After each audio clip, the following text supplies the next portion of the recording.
வணக்க மக்களே! சிவகார்த்திகேயன், ருக்மிணி வசந்த், வித்யூ ஜமால் நடிப்புல ஏ.ஆர். முருகதாஸ் இயக்கி இன்னைக்கு தியேட்டர்ல ரிலீஸ் ஆயிருக்க படம் தான் மதராசி. அமரன்ங்கிற ஒரு மிகப்பெரிய வெற்றிக்கு பின்னாடி சிவகார்த்திகேயனுக்கு ரிலீஸ் ஆகுற படம். அந்த வெற்றியை இந்த படம் தக்க வைக்குமா? தர்பார், சிக்கந்தர்ன்னு ஒரு மிகப்பெரிய தோல்விகளுக்கு பிறகு முருகதாஸ் இயக்குற படம். அந்த தோல்விகள்ல இருந்து அவருக்கு கம்பேக் குடுக்குமான்னு பல கேள்விகளுக்கு மத்தியில தான் படம் ரிலீஸ் ஆயிருக்கு. இப்போ படம் அதுக்கெல்லாம் விடையா அமைஞ்சதா? இல்லையா? அப்படிங்கிறத பார்த்துரலாம்.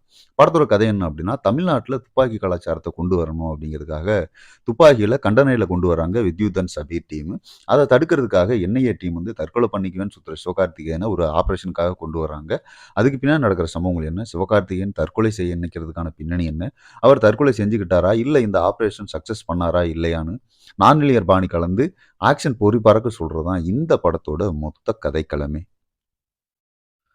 சிவகார்த்திகேயன் நடிப்புல இது ஒரு அவருக்கு அடுத்த கட்டம்னு தான் சொல்லணும். ஏன்னா, கேரக்டருக்காக தன்னை முழுமையா மாத்தி வச்சிருக்காரு.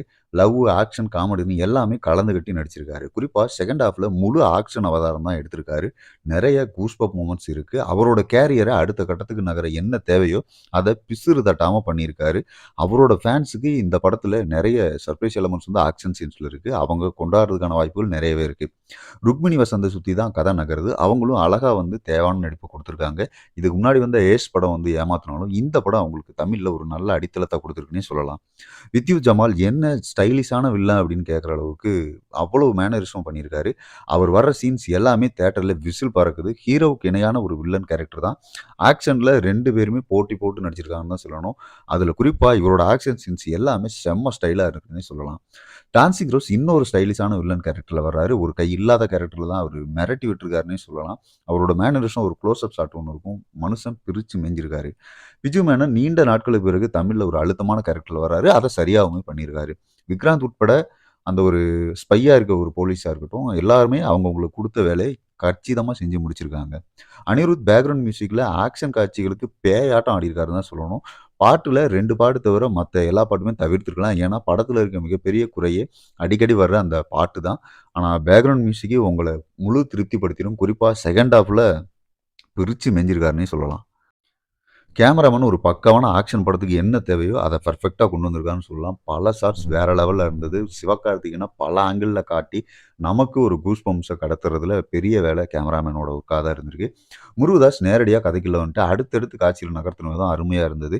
ஹீரோவுக்கு ஒரு வித்தியாசமான நோய். அத கடைசி வரை மெயின்டெயின் பண்ணுது. அத வச்சு ஒரு ஆக்ஷன் ட்விஸ்ட் வச்சு, அத பியூர் தியேட்ரிக்கல் மொமெண்ட்டா மாத்துனது வந்துட்டு அவரோட சரியான வேலைப்பாடுன்னு சொல்லலாம்.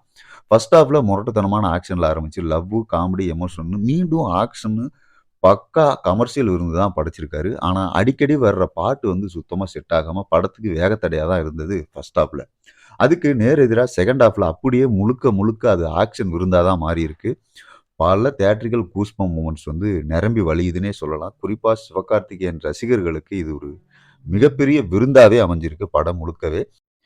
சிவகார்த்திகேயனும், வித்யுத் ஜமாலும், டான்சிக் ரோஸ் இந்த 3 பேரோட நடிப்புமே அதுக்கு இன்னும் வலு சேர்க்கிற விதமா இருந்தது. ஏன்னா, அந்த ஆக்ஷன் சீன்ஸ நமக்கு எந்த விதத்திலயும் போர் அடிக்காம கொண்டு போறது, அனிருத்தோட பேக்கிரவுண்ட் மியூசிக்கும், இவங்க 3 பேரோட நடிப்புன்னே சொல்லணும்.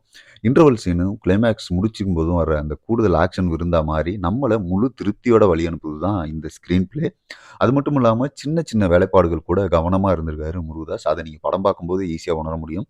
லாஜிக்லாம் பார்த்தா படம் உங்களுக்கு கொஞ்சம் இடிக்கிற மாரி தான் இருக்கும். ஆனா, அத தவிர்த்துட்டு நீங்க பார்த்தீங்க அப்டின்னா, உங்களுக்கு இது ஒரு பக்கா ஆக்ஷன் கமர்ஷியல் வேட்ட தயார்ன்னே சொல்லலாம். குறிப்பா ஃபைட் மாஸ்டர்ஸ்க்கு இந்த படத்துல ஒரு மிகப்பெரிய கிரெடிட் குடுத்தே ஆகணும். ஏன்னா, எந்த ஆக்ஷன் சீனும் போர் அடிக்காம, நம்மள சீட் எட்ஜ்ல வச்சிருக்கிறதே அவங்க தான். ஃபர்ஸ்ட் ஹாஃப்ல வர்ற பாட்டு, செகண்ட் ஹாஃப்ல லைட்டா ட்ரிம் பண்ணியிருக்கலாம் அப்டிங்கிற மாரி தோணுச்சு. ஏன்னா, அந்த லென்த் லைட்டா உங்களுக்கு லேக் ஆகுற மாரி இருக்கும். மத்தபடி எனக்கு பெருசா எந்த குறையுமே இல்லாம, ஸ்க்ரீன் பிளே பட்டாசா பொறி பறக்கிற மாரி இருக்குன்னு தான் சொல்லணும். ஏன்னா, இது சரியான ஆக்ஷன் விருந்து தான் எல்லாருக்குமே. ஏ.ஆர். முருகதாஸ் திரும்ப ஃபார்முக்கு வந்து சிவகார்த்திகேயன இன்னொரு உச்சத்துக்கு அனுப்பியிருக்காருன்னு தான் சொல்லணும். மொத்தத்தில மதராசி வென்றான்னே சொல்லிறலாம். தாராளமா தியேட்டர்ல பார்க்கும் மக்களை அடுத்த ஒரு விமர்சனத்தில் சந்திப்போம். நன்றி.